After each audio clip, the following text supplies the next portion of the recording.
In the long history of Japan, countless spirits have haunted the land, but three stand apart, so feared, so infamous that they are remembered not as stories but as curses. Come with me into the shadows of the past as we uncover Japan's three greatest evils. The Nihon Sandai Aku Yokai. Before we begin, just a quick word about yokai, for anyone new to Japanese folklore. In Japanese tradition, yokai are supernatural beings. Some are mischievous tricksters, others benevolent guardians, but many are feared as dangerous spirits or monsters. They take countless forms: animals, ghosts, demons, even objects given life.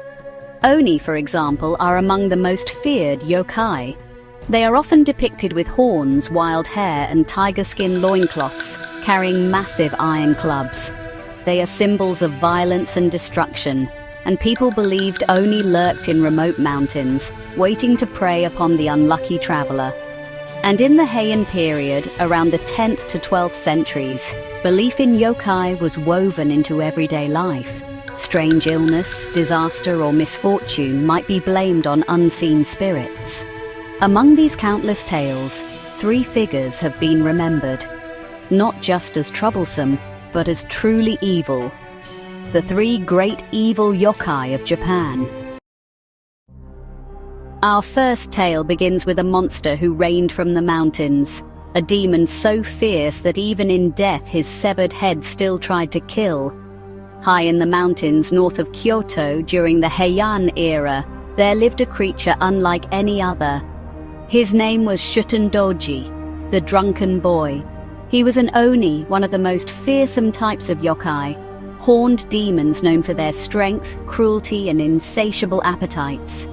From his fortress on Mount Oi, Shuten-doji and his band of demons descended upon the capital. They raided villages, abducted women, and feasted in grotesque revels that left Kyoto trembling. The image of the Oni's banquet became a symbol of everything terrifying in the wilderness. Violence, gluttony, and lust beyond human control. The court called upon Minamoto no Raiko and his loyal warriors. Disguised as mountain priests, they infiltrated Shuten-doji's lair with enchanted sake, gifted by the gods. The Oni drank deeply until his body faltered, then Raiko and his men struck. Even as his head was severed, Shuten-doji fought on, his jaws clamping down on Raiko's helmet so fiercely that only divine protection saved him. The monstrous head was carried back to Kyoto as proof of victory, yet it was said to still glare and gnash its teeth, a trophy that never truly rested. To this day, Mount Oe in Kyoto Prefecture is remembered as his lair, dotted with shrines and markers said to honor the battle where the demon king was brought down.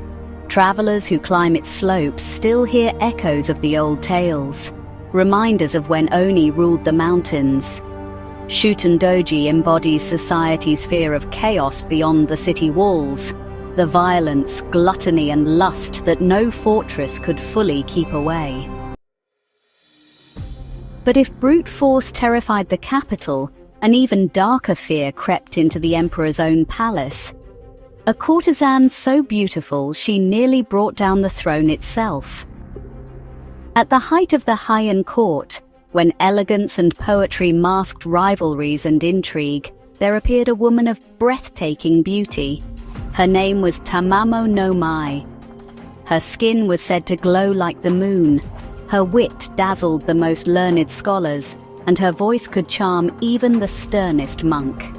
She quickly rose in favor, becoming the beloved companion of Emperor Toba. But the splendor concealed something sinister. Not long after Tamamo arrived at court, the emperor fell gravely ill. His condition worsened despite prayers, offerings, and the finest physicians. Whispers spread. Could this mysterious courtesan be the cause? When diviners were summoned, the truth was revealed. Tamamo-no-Mae was no woman at all, but a kitsune, a fox spirit.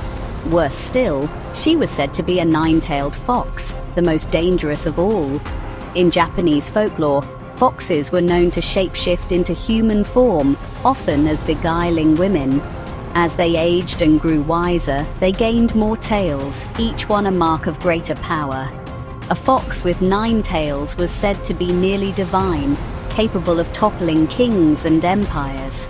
Legends told that this same fox spirit had traveled across Asia, bringing ruin wherever she went. First in India, then in China, and finally in Japan. Exposed, Tamamo fled the palace. The emperor's guards pursued her across the countryside until at last she was cornered in the plains of Nasu. There, the archers of the court released their arrows. Her disguise fell away and her true form emerged. A dazzling white fox with 9 sweeping tails. With a final cry, she was struck down. But her malice did not end with her death. From her body was born the Seishoseki, the killing stone. For centuries, travelers feared to go near it, for it was said that anyone who touched the stone would die instantly. Priests tried to break its curse, yet still the story lingered. The fox spirit's hatred remained bound in stone, waiting for another chance to escape. The stone itself is real, the Seishoseki in Nasu. For centuries, its sulfurous gases gave weight to the legend, and even today it is enshrined, a place where travelers still whisper of the 9-tailed fox.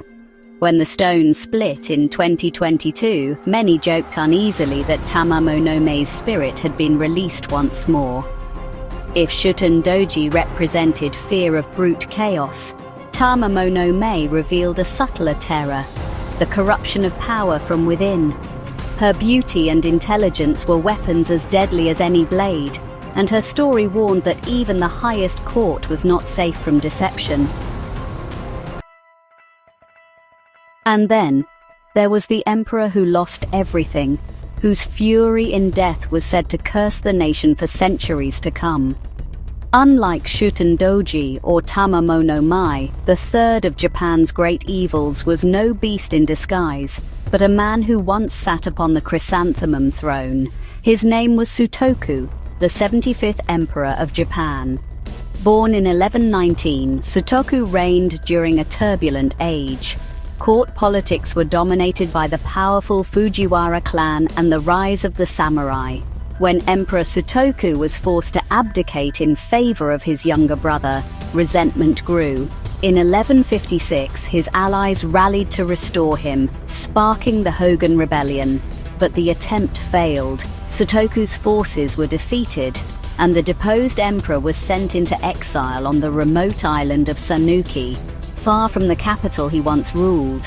There, stripped of power, Sutoku turned to religion. He spent his days copying Buddhist sutras, praying that his soul might be redeemed. But legend says that when he sent these sacred texts back to Kyoto, the court, fearing his spirit, refused to accept them. Enraged, Sutoku's heart hardened. He vowed vengeance, declaring that instead of a Buddha, he would become a great Tengu, a demon to torment those who had betrayed him. In 1164, Sutoku died in exile, but his death was only the beginning. Soon after, disasters swept the land, famines, plagues, and wars that tore Japan apart. The people whispered that the ghost of Sutoku was responsible, his fury lingering as a Goryo, a vengeful spirit of the dead. Some claimed he transformed into a monstrous Tengu, roaming the skies to spread unrest. In Japanese culture, Goryo were feared as the restless dead who could bring calamity upon the living. To appease them, the court developed elaborate pacification rites, offering prayers, rituals, and shrines. Sutoku was remembered alongside Sugawara no Michizane and Taira no Masakado as one of the 3 great vengeful spirits of Japan, figures whose wrath shaped history long after their deaths. For centuries afterward, Sutoku's name was invoked whenever calamity struck. Even later emperors feared his curse, offering rituals and prayers to calm his fury. In time, shrines were built to honor him, not as a sovereign, but as a restless spirit who demanded reverence lest he bring further ruin. The most famous of these is Shiramine Shrine in Kyoto, where Sutoku is still venerated. a reminder that even emperors could linger as goryo, vengeful ghosts long after death. Sutoku's story stands apart from the others. Shuten-doji was an Oni, a demon of the mountains. Tamamo-no-Mae was a kitsune, a trickster fox spirit. But Sutoku was human, an emperor who, wronged and forgotten, became a curse upon the nation itself. His tale embodies the fear that injustice breeds not peace, but vengeance that even death cannot silence. A soul filled with rage. A demon's appetite, a fox's deception, an emperor's wrath. Together, these shadows of the past became Japan's three greatest evils. Their stories, whispered through the centuries, reflect the deepest fears of a people: the terror of chaos, the danger of corruption, and the curse of vengeance. Even today, the names of Shuten-doji, Tamamo-no-Mae, and Emperor Sutoku echo in Japan's folklore as warnings from history itself. These tales are only part of a greater tapestry. Another legend waits for you at the end of this video. If you've enjoyed this journey into haunted Japan, be sure to like, subscribe, and join me again as we explore more spirits, legends, and the unknown. Until next time.